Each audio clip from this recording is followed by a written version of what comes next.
What's the meaning of censorious?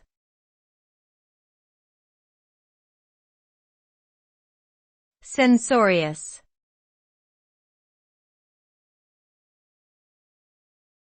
Censorious.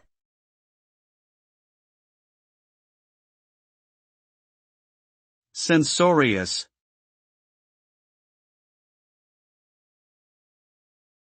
Censorious.